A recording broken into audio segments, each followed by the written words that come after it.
আপোনালোকে মোৰ YouTube channel recipe বাই মাইনালৈ সকলোকে স্বাগতম জনাইছোঁ। আশা কৰোঁ ভিডিঅ'টি সকলোৱে সম্পূৰ্ণকৈ চাব।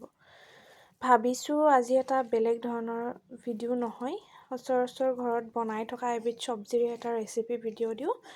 এয়া হৈছে ৰঙা মূলা। মই বাকলিটো ভালদৰে ধুই পেলাই অকণ অকণ কটাৰীখনেৰে ৰুকি দি পেলাই এনেকৈ গ্ৰেট কৰি লৈছোঁ। একেবাৰে সৰু সৰুকৈ গ্ৰেট কৰি লৈছোঁ। ইয়াত লগত মই এটা গাজৰো দিছোঁ। গাজৰটো একেবাৰে অপশ্যনেল হয়, নিদিবও পাৰে আপোনালোকে। মোৰ এটাই গাজৰ আছিল কাৰণে দি দিছোঁ আৰু এইখিনি এতিয়া মই এনেদৰে ধুই পেলাই ধুনীয়াকৈ ৰুকি লৈছোঁ। আৰু এতিয়া মই এইখিনি ইয়াৰ পৰা যিটো পানী থাকে পানীটো চেপি চেপি উলিয়াই ল'ম। এনেকৈ মানে জৰজৰীয়া কৰি ল'ম আৰু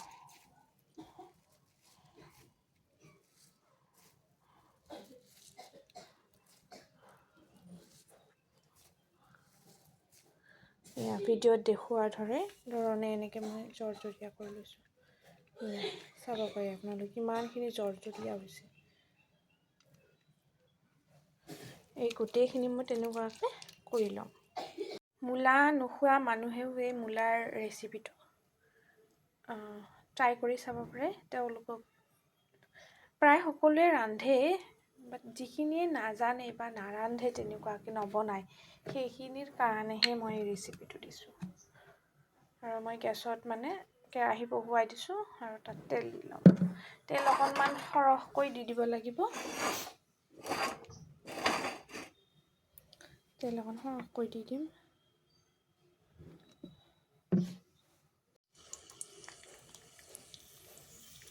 তেলখিনি গৰম হোৱাৰ লগে লগে ইয়াত মই নহৰু দুফুটা সৰু সৰুকৈ কাটি পেলাই দি দিছোঁ। তাৰপাছত এইখিনি দি দিম। নিমখ দি দিলোঁ। ভিডিঅ' কৰা নহ'ল, নিমখটো সোৱাদ অনুসৰি দি দিলোঁ। এতিয়া মই জিৰা গুড়ি দি দিম।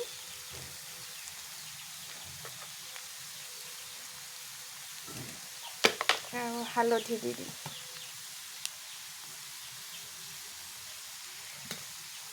আৰু এইখিনি ভালদৰে লৰাই দিম।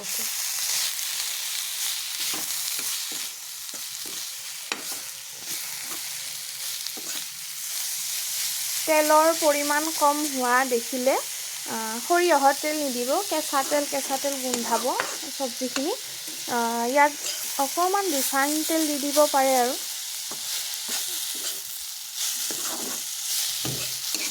যিকোনো চব্জিতে বা যিকোনো আঞ্জা বনালে, তৰকাৰী বনালে যদি তেলৰ পৰিমাণ কম হোৱা দেখা যায়, তেতিয়াহ'লে কেঁচা তেল বা সৰিয়হৰ তেল দিলে কেঁচা তেল অকণমান গোন্ধাই চব্জিখন।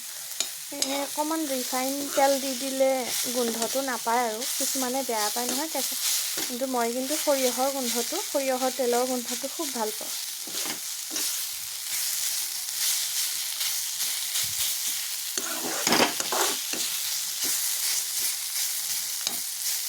এনেদৰে ঢাকন লগাই অলপ সময় সিজিবলৈ দি দিম। গেছৰ ফ্লেমটো একেবাৰে ল' ৰাখিব। ল' ৰাখি পেলাই এনেকৈ অকণমান সময় ভাজিব লাগিব। আৰু ঢাকনিখন লগাই দিলে অকণমান সময় সিজিব ধুনীয়াকৈ।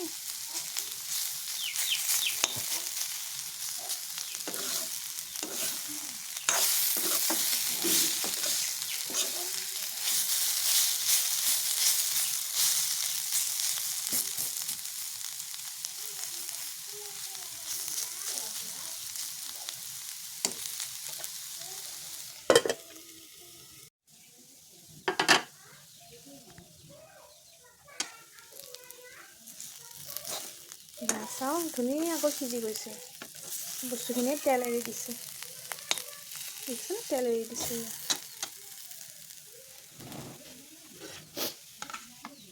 ইয়াত এতিয়া মই কণী এটা দি দিম।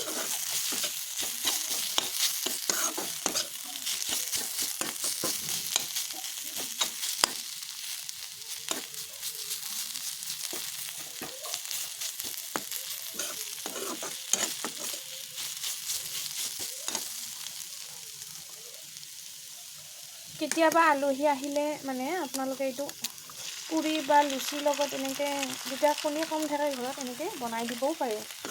ধুনীয়া লাগে খাই পেলাই। মানে বহুতে কি কৰে, এইখিনি কণীটো এনেকৈ চাইড কৰি লৈ পেলাই বস্তুখিনি কণীখিনি মাজত দি দিয়ে এইখিনিতে।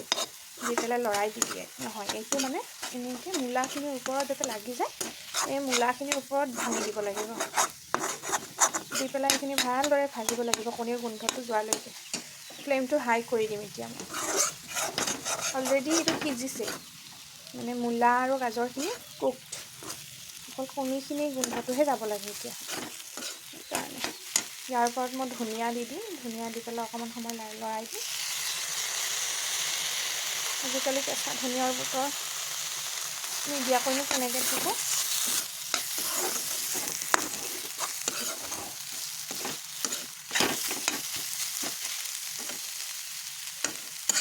কণী কম হোৱা যেন দেখিলে আপোনালোকে বেছিকৈও দিব পাৰে মই এটাই দিছোঁ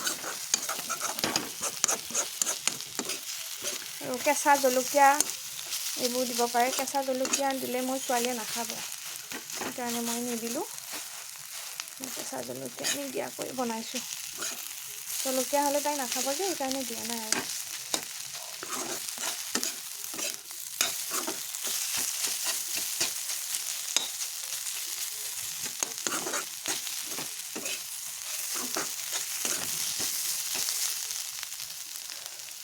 ৰেচিপিটো কেনেকুৱা পালে জনাব কমেণ্ট কৰি আৰু ভিডিঅ'বোৰ লাইক কৰিব আৰু চেনেলটোৰ যিবোৰ ভিডিঅ' আছে পাৰিলে শ্বেয়াৰ কৰি দিব আৰু চেনেলটো যাতে ছাবস্ক্ৰাইব কৰে ছাবস্ক্ৰাইব কৰিবলৈ নাপাহৰে ছাবস্ক্ৰাইব কৰি দিব নতুন নতুন ধুনীয়া ধুনীয়া ৰেচিপি ভিডিঅ' লৈ আহি থাকিম সময় সুবিধা মিলাই আজিলৈ আহিলোঁ বাই বাই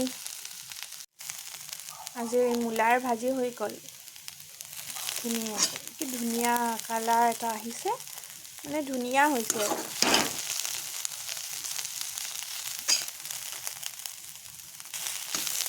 ভাল লাগিলে ৰেচিপিটো এবাৰ ট্ৰাই কৰি চাব আৰু আগতে যদি বনাই খায় কোনে কোনে বনাই খায় কমেণ্ট কৰিবচোন এনেকৈ বৰ ধুনীয়া হয় বাচ্ছাক টিফিনত দিবলৈও ভাল হয় মানে সদায় সদায় আলু দিয়াতকৈ এনেকৈ কেতিয়াবা মূলা বতৰত গাজৰ মূলা এনেদৰে কণীৰে সৈতে দিবলৈ বৰ ধুনীয়া হয় আৰু বাচ্ছাই গমো নাপায় ইয়াত মূলা আছেনে আলু আছেনে ওলকবি আছে একোৱে গম নাপায়